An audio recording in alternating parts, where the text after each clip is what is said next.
Democrats and the con that they're running on black Americans.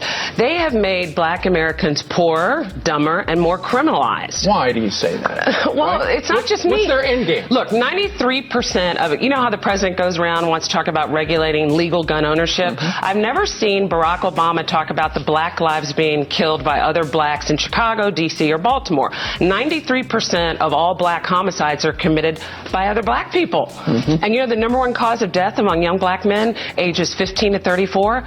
Guns. Illegal guns, because they're killing each other. That's the job. But yet black people keep voting against their interests. And I would argue the Democrat Party is literally killing black Americans from the womb to the street. This is former Fox News contributor Crystal Wright. It is the epitome of what comedians Bill Burr and Ilana Glazer rail against when it comes to a portion of legacy media. It's why I don't watch the news, and I actually find watching people arguing back and forth online, I find it depressing. Oh my God, it's meant to dehumanize you. Is that? I don't know what it is. Absolutely, and it's meant to make you feel like there's no hope. The reason I just can't believe people fall for it. It's like you watch a video about Michael Jordan, or it's about somebody making like a cake or something, and then somebody be like, yeah, thanks, Joe Biden, or they're like, yeah, not Donald Trump's thing, and then these people just jump on the hook, and they just do that. And a lot of times, I guess they're just bots trying to get you to interact. See, now that last part is rather interesting, considering the richest man in the world, continually receiving taxpayer funds through government subsidies, bought a social network that has countless bots on it. More. It's not about politics at all. And for best performance in an action role, the winner is Michael Fanone. Too many are now telling me that hell doesn't exist, or that hell actually wasn't that bad. The indifference shown to my colleagues is disgraceful. Okay, so you're looking for the real threat from January 6th that happened after the fact. It's statements like that. It's claims like that. It's changes in policies like that. It's the deep politicization of law enforcement that has become normal after January 6th. And that just proves it right there. That testimony that you just heard. People like Michael Fanone are responsible for enforcing the law. As a reminder, that's it. They don't make the law, they enforce the law. And yet you just heard him call for some sort of ideological inquisition into people he doesn't agree with in Washington. And that is unacceptable, and it should make you very nervous. The attempted rewriting of history as it pertains to Trump supporters storming the Capitol is a perfect encapsulation of how red-pilled their audience is, and in addition to the false realities they peddle in to keep their audiences dumbed down, disengaged, and even isolated. If I was running, let me tell you something, me and my 2x4, Billy's gonna clean up the streets. Tell me what's up. If you had a robot that was out there trying to get people in your own country to argue about politics, about everything, you would be hung in the street like treason. That's right. I would all of those guys on CNN, Fox News, right in jail. Yep. You make money off of dividing Americans every day, and like that bullshit. CNN was talking about the CEO guy, and they were all. But the reactions and people are not into this stuff. It's like they didn't know that. Right. And now the only reason why they're talking about it is because everybody's talking about it, and they're just using it to get views and make some fucking money.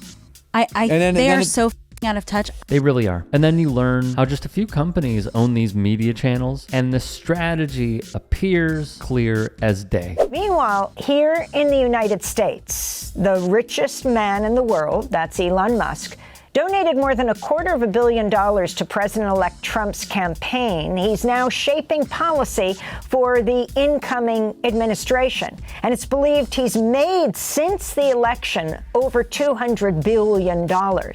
Musk attended a New Year's Eve gala at Mar-a-Lago alongside Trump and has joined him on a number of calls with foreign leaders. Musk will co-head Trump's so-called Department of Government Efficiency, or DOGE. Last month, Musk played a key role in pushing Republican lawmakers to kill a short-term government spending deal at the last minute. Musk also got Trump's support for backing H-1B visas for highly skilled workers, despite opposition from Trump's anti-immigrant base. As the saying goes, elections have consequences. Glazer gives her thoughts on what happened and what went wrong. And actually, when it comes down to the popular vote, it was pretty much 50-50. By the final count, it was like off by 2 million. That's like pretty much 50-50. I didn't even watch it. And then he gained... Do you think that maybe as a woman you're thinking too much? For sure. For sure. I need to be... Missy, just leave those big problems for men. I need to like submit and calm down. I agree. But I can't stop thinking. And I'm also a masculine woman. So I do just have those wheels turning and I'm doing all those calculations. He gained 3 million followers. Okay. Voters. The guy who won the election. Listen. But they, Democrats, Democrats lost 8 million. And I think it's because people were so dehumanized seeing all this murder and harm. That was because they had Mr. Magoo in office. I thought that was the big problem. At the last second. That too. And also that our tax dollars are like going to all this like horrible murder, I think was like what was so dehumanizing. A fair point. When one party claims to be morally superior and caring about human rights, yet watches a genocide unfold and sits on their hands, the voters pay attention. Look, I'd be happy to have a driving contest with him.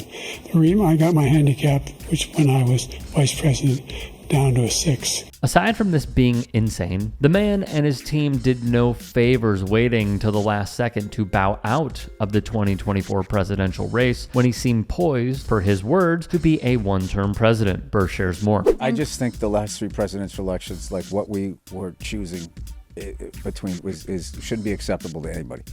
It should not be acceptable. It's a joke. It's a money joke, in politics. You got a guy who starts a sentence, and by the time he gets to the end of it, he can't remember what he said in the beginning.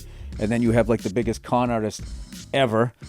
And, what about liberals? The last 3 elections, they didn't let you pick who you were voting for. That's right. Bernie Sanders 2 times in a row. They're like, no, you. Here's the company, man. And then they stick with Mr. Magoo until like 3-4 months out. I don't know.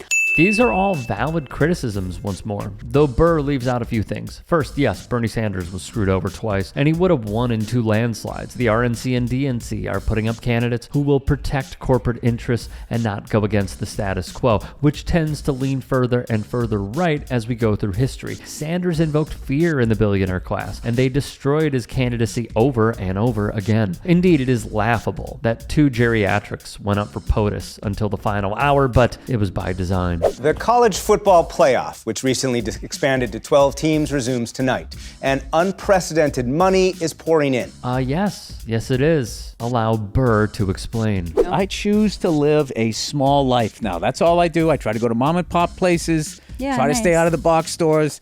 I don't want, and I've gotten to the point, not only do I not watch politics anymore, I'm starting to pull back from sports. Because now they're all involved in just like, we're entertainment leagues. You can pay college players, and now I saw some billionaire going, this is a tremendous opportunity. Like these college teams are going to be for sale. It's just like, do you have to own everything? I know. Do you have to own everything? Why can't you just? And then what? If they're going to move Alabama to Memphis if they don't give them a new stadium like they do at a pro level, it's like you can't get away. You can't get away. That's what I hate is you cannot, like, where is my escape from all of this shit? Like, I'm watching, like, the World Series, and in the middle of it, they have this stand up for cancer, and everybody stands up sad, holding these signs, and everybody knows somebody that dies of cancer, but nobody brings up that our food supply is totally poison. And then if you sit there going, like, can I just watch a baseball game without being reminded that corporations are killing their own countrymen? And nobody's going to do or say anything about it. But if you stand at a baseball game with tears in your eyes, like the Indian with the pollution when I was a kid, which they also did nothing about, like I'm supposed to somehow feel better. It's annoying. So, hey, I appreciate you watching. Now, if you can, please do become a channel member by going to youtube.com/TYT Sports and clicking the join button. If that's too much for you, you can just go to tyt.com/join to become a member. It helps all of us out here at the Young Turks and keeps our network afloat. In addition, you could follow me on my socials on Twitter, Instagram, and TikTok. Appreciate the love. Have a great day.